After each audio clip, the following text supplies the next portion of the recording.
What's up, everyone? So I have finally made the decision to start a podcast. Been talking about it for a while. I am sitting here in my office in my house, and I've always thought that, everyone else has started a podcast. Why shouldn't I? The reason why I call it It's Just a Podcast, if you're coming here and hearing this for the first time, not too familiar with me and my story, I'm a one-armed guy. Lost my arm when I was 13 years old in a boating accident, and the "it's just" is a phrase, a term that I used through the words of my mother in the trying times of my accident to put things into perspective. The phrase for me at the time was, "It's just an arm." That was a powerful way for me in the middle of my accident to recognize that, hey, at least I'm alive right now. So here we are. It's just a podcast, right? Doesn't have to be too complicated. Don't need to overthink it. I'll be here. I'll try to be here once a week, but let's be honest. Everybody says they'll be doing it once a week, and that's a hard commitment to keep up with. I'll do my best. Oftentimes, won't be doing it this way, where it's just me talking to you. I'll have a guest on. Primarily, we'll be featuring a lot of adaptive athletes in the CrossFit space, Paralympians, other really awesome individuals who I've gotten to meet throughout my journey in this fitness space, and just interesting folks that I want to talk to. Bring them on, and we'll just have a conversation. Not an interview, but just a conversation. And I think that's a fun, low-key way to have some sort of long-form conversations through this form of a podcast. It's just a podcast. So, a little context why it's just a podcast. And forgive me if you all know my story, know my background, want to give the listeners a little bit of context of who I am, what happened at 13, and why It's Just an Arm means so much to me, and what it can mean to you. So, a little bit about myself. I am currently 30 years old, live in Raleigh, North Carolina, actually where I was born and raised here in Raleigh, North Carolina. Was very active as a young kid, played a lot of sports, soccer, football, loved lacrosse at a young age, and loved extreme sports. Was into skateboarding, shredding the gnar, surfing on the weekends, wakeboarding. My family had a lake house up at Lake Gaston, which is right on the North Carolina-Virginia border. We used to go up there all the time, wakeboarding. And so one weekend, I was up there wakeboarding with some friends, and we were training pretty intensely and intently to get better at certain tricks, get better at wakeboarding. I loved competing, and that's a sport that I wanted to excel at and continue to compete with the hopes of one day becoming professional. Well, a typical training day on a Saturday in the summer of 2004 resulted in me cleaning up the boat as I normally do, putting away life jackets, pulling in the rope. The rope on a wakeboard boat, if you're familiar, attaches to a tower above the center of the boat. And a wakeboard rope itself has no elasticity. It's very, very tight. This specific rope was actually coated in plastic and really acted and looked like a cable. Well, we dropped my friend off at his dock, and I just lived maybe about 5 docks down. We pushed off, just cruising along, boat just in gear, barely moving. And I'm winding up the rope, and I'm using that over the thumb, under the elbow technique that you might use with an extension cord or garden hose or something, or rope, when you're winding it up to make a nice, neat circle. And I had a couple loops like that around my left arm. Had my left arm in this 90-degree angle with my thumb out, so I was looping over my thumb, under my elbow, over the thumb, under the elbow. And then I looked back and noticed that the rope had drifted a little bit underneath the back platform of the boat because we'd pushed off of the dock, being a little bit careless. And that happens sometimes. The propeller isn't but up and underneath the boat, so I really didn't think that it was that close to the propeller. But how I was holding it, and I looked at it, I then turned and looked at my dad and said, "Dad, rope's underneath the boat." And right when I did, that rope actually was quite further underneath the boat than I had thought, and it caught the propeller. And when it caught the propeller, even though we were just in gear, just putting along, that propeller is moving fast enough, those RPMs are high enough that it coiled that rope quickly around the propeller, pulling the end that I was holding tight. Now with the very end of it connected to the wakeboard tower, my arm with 2 loops around it over the thumb, under the elbow, and then the excess rope going back underneath the platform where it was just caught in the propeller, caused that rope to get pulled very tight, and as you can imagine, sort of slip off of my thumb and create a really tight tourniquet around my upper arm, above the elbow, and around my bicep, tricep. So this loop that was really big around my thumb and under my elbow slipped off the thumb, cinched down around above my arm, and immediately cut through all of the flesh, the muscles, tendons, artery, down to the bone. Just split second. Cut it down to the bone, like a fishing line through butter. But it didn't rip my arm off. I'm still standing there on the back of the boat, feel this little jerk, see this rope kind of get tight around my arm, and then it looks like it disappears into my arm, and then it looks like the rope is going in on the inside of my arm and just coming out on the outside of my arm. It was a weird moment, and I remember this image vividly. That's when my dad immediately stepped over, began to unwind the rope from around my arm, and that is when the blood started like crazy. It was a 23-foot white wakeboard boat that turned red in a few seconds. As soon as he unwound that rope, I mean, it was legit a 360-degree discus of blood, covered the whole boat, went everywhere. Immediately he ripped off his shirt, wrapped his shirt around my arm, pulled it tight to create a tourniquet, stop the bleeding. Had he not done so, would have bled out very quickly. And then we put over to the dock. We're asking, where's the local hospital? What do we do? Who do we call? Call 911, call an ambulance. But this local hospital was in the middle of nowhere, Saturday in the middle of summer. Not an ideal day for a quick response. So it took that ambulance about an hour to get to us. Hindsight, probably should have gotten in the car and just driven to the hospital. But we were there and waited. We got into the ambulance. We began to ride to the first hospital, local hospital. I can't feel my arm. I just feel it laying on me. It's going black and blue and turning pale. I know there's no circulation to it, and I have no sensation there. And I remember laying there in the hospital bed, or in the ambulance, and I turned to my mom. I said, "Mom, what happens if I lose my arm?" Without skipping a beat, she's a mother in a panicked mode, just trying to keep herself composed. She quickly looks at me and says, "Logan, it's just an arm." I think that was her way of managing the moment. And it was a statement that was so incredibly profound for me to hear in that moment. It was absolutely the right thing for me to hear. My mind immediately went to, instead of what if I lose my arm, to this part of my brain of appreciation, gratitude, the fact that it is just an arm. Thank goodness I have another one, got a backup one. But more importantly, you have the opportunity to keep living. This was a simple perspective shift, my first exposure to seeing the power of perspective, the power of it's just ... So for me, those words carried over into my recovery. Long story short, obviously, ended up having to amputate my left arm above the elbow. I was left-handed. A lot of expectations were placed on me and what I could or could not do after the accident. As a 13-year-old boy, I was under the impression that you can adapt and learn how to do anything. But a lot of expectations, low expectations, were being placed on me.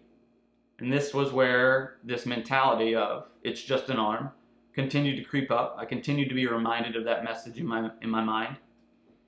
And that's the statement that I use in all scenarios of challenges, of obstacles, of unforeseen crisis. When that occurs, when things get hard, for me, I remind myself of it's just an arm. So, that is why we are here calling this podcast, It's Just a Podcast. Because in life, I think there's always going to be this overthinking of something we want to do, something we want to get started. I want to get started on a podcast, like probably many of you have listening. And you know what? It's just a podcast. So what do? You just get started. So here we are. First episode, recording.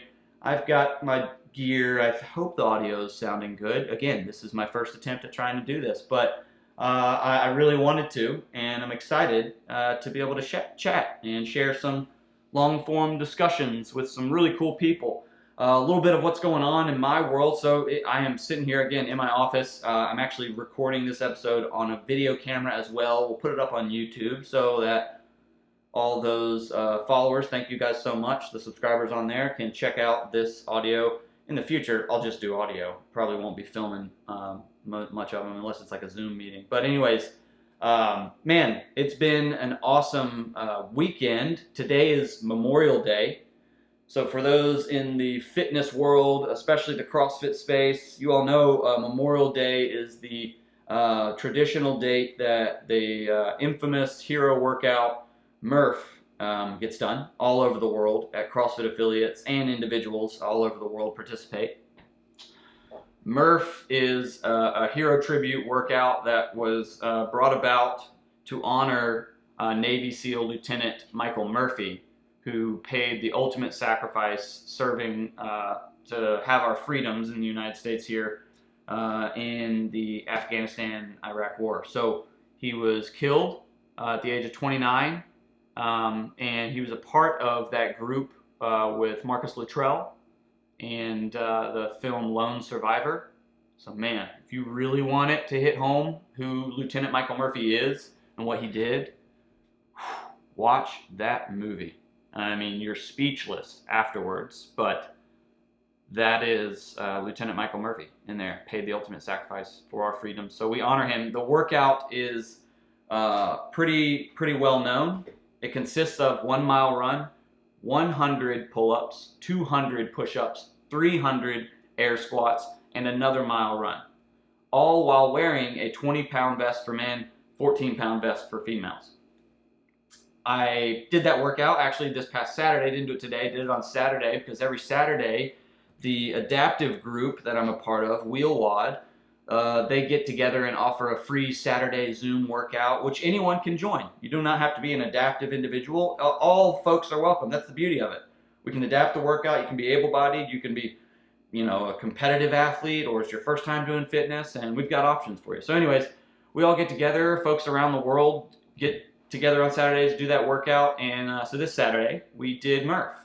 I went up to Neuse River here in Raleigh, the local CrossFit gym I go to, and a bunch of adaptive folks were there. I actually just uploaded that video on YouTube if you want to check it out. Edit it down to about a 5-minute video, but man, brutal workout. Always great to come together with folks and do that. It's not about your performance. We adapt, we customize the workout as needed, but no matter what, regardless of your fitness ability, it's meant to be a place where you endure some pain and you push through, because it's our way in the expression of fitness to honor those who have paid the ultimate sacrifice, those who have served, and those who continue to serve for our freedoms. So it's the least we can do. It's the least we can do at least one day out of the year. We should do it more often, but this day, any hero workout, there's tons out there. The iconic one is Murph, and that's the one we did. And man, I'm sore. I'm still feeling it. I'm definitely recovering from it. But it's always a blast. It's always fun to do with everyone.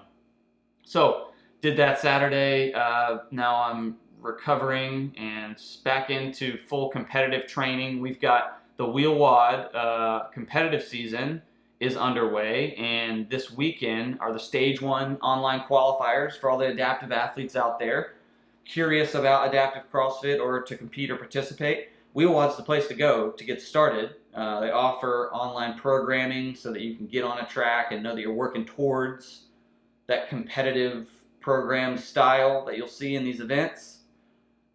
This is online, but really excited about this Stage 1 online qualifier for this year because we've got folks coming from all over the country, adaptive athletes that we're close with that want to come together and use Neuse River as sort of our virtual competition grounds. So we're so happy that COVID is, getting out of being so restricted in the world, or at least within the United States. And so we're thankful that folks are able to travel. And we've got Kim, our blind athlete, badass chick who kills it. She's out in California. She's coming with her whole family. We've got Stephen Walker. He's down in Georgia, and he's coming up. He's staying with me, actually, so he'll be here. We'll probably do a podcast episode with him, learn about Stephen Walker and his journey. He's in the upper extremity division. Jedediah Snelson's coming from Boise, Idaho. So we've got some awesome athletes from some different divisions coming to participate in the Stage 1 qualifier. So that's coming up this weekend, June 5th and 6th, 4th, 5th, and 6th. And then 2 weeks from then, we have the Bacon Beatdown. So I'll be going down to Florida to compete in Daytona Beach, Florida at the Bacon Beatdown. It's a big event. There's like, I think, almost 2,000 athletes competing in this event. And there's an adaptive division. And it's really cool to see the event organizers and the founders from the Bacon Beatdown reached out to Wheelwad, who helps obviously facilitate and put on adaptive CrossFit competitions. And they consulted with Chris Stoutenberg, founder of Wheelwad, to implement the adaptive division. So it's really cool. We've got upper, lower, seated divisions, and I was so excited to see that. I want to go and support, so I'm registered. I'm going to go down there, compete, and also it's a good time to dust off the cobwebs, right? Like, goodness gracious, it's been well over a year since we've been on a competition floor for any competitive adaptive CrossFit athletes. So eager to get out there to compete. Excited to do that. Feeling good too. I've got, if anybody knows me, you know that I don't eat very well. And for the first time, I am eating more than ever. Oh my gosh, it is great, but feels like more of a job than the training. But man, I'm excited to have this new level of energy in the workouts and go get in a competitive environment and see how it feels. So looking forward to that. And then after that, it's just full-on training. It's full-on training for the CrossFit Games, right? We've got a exciting opportunity. I say we, the adaptive athletes within the CrossFit space, have an exciting opportunity this year. 3 of the 8 divisions that were able to participate in the CrossFit Open this year, back in March, are moving on to the CrossFit Games. From what I understand, that is purely out of a participation number sort of variable that they had put in place. So they needed to see 100 registrants in each division. The 3 divisions, they saw that in order to justify moving the top 5 on to a final in person at the CrossFit Games. And they had that excess of 100 in the upper, lower, and neuromuscular divisions. So those 3 divisions, male and female, the top 5 of each will be going on to the CrossFit Games in Madison, Wisconsin for our live final. And so that's so exciting. I'm very excited about that, along with the Wheelwad Games, which will happen later in the year in November here in Raleigh. But man, there's a really cool competitive season unfolding for myself and for adaptive athletes and the other respective divisions within the sport of adaptive CrossFit. So man, it's so exciting to see all this come into fruition. It's the first year, right? So there's a lot to work through. There's a lot to figure out. But really excited in the direction this is headed for the competitive seasons for adaptive athletes. This is awesome. And more so, you know, I think what's really cool is the conversations, some of the interest I'm seeing from some incredible adaptive athletes that are not CrossFit athletes, do not participate in CrossFit. I think it was such a cool opportunity for folks from sports-specific backgrounds and training who have been excelling at the highest level and represented our country at the international level, from world championships to Paralympic medals and everything in between. I think there is such a cool movement happening where we're recognizing the power of functional fitness, whether you call it CrossFit or not, you know, whatever. But there is such benefit now to this, and proven benefit to this version of high intensity training and functional movements and, you know, different domains. I think that's the secret, and I think that's why I'm so into it. Right? I think I'm a bit ADD when it comes to fitness regimen and wanting to do one thing, like participate in cycling and ride a bike every day. That's awesome, but man, I got to mix it up. I think that's why I love CrossFit.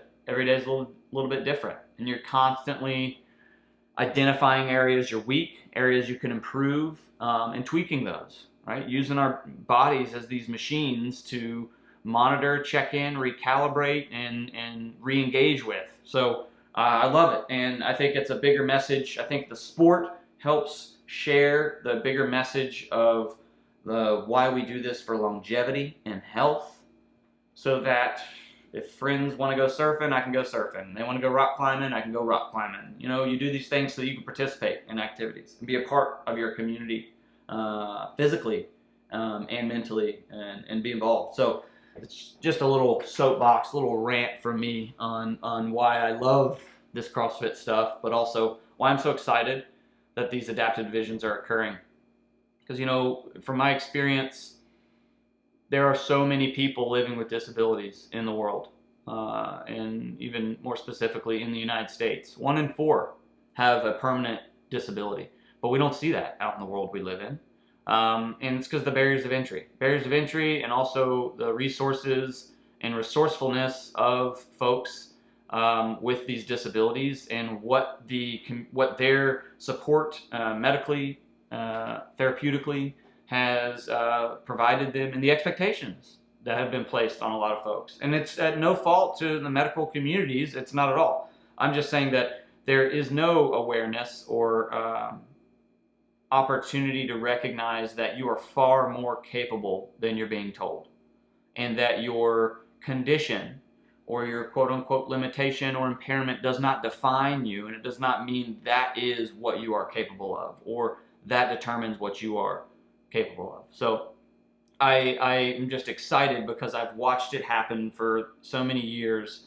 The indirect effects, almost like the butterfly effects of, you know, one adaptive CrossFit athlete making a post on Instagram that encourages and inspires someone from another country who has never had access to a gym to recognize that they can lose that weight, or they can be fit and be capable and more functional than they're told. And then they pursue it, because all we need to know is that it's possible and that we're not alone. And I think this movement of adaptive fitness in the sport of CrossFit is going to do just that. I think it's going to bridge the gap between a lot of excuses, a lot of perspectives that this is too hard, I'm not an athlete, I'm not fit enough.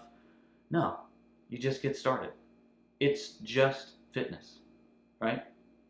It's just an arm, it's just a podcast, it's just fitness. But we have to do it if we want to be able to live as long as possible and get the most out of our body that we can, and maximize this one shot we got at this thing called life. It's pretty awesome. Pretty great. That's where I'm going to leave it today, guys. Episode 1, intro to It's Just a Podcast, with your host, Logan Aldridge. Thanks for listening, and we'll see you next time. Peace.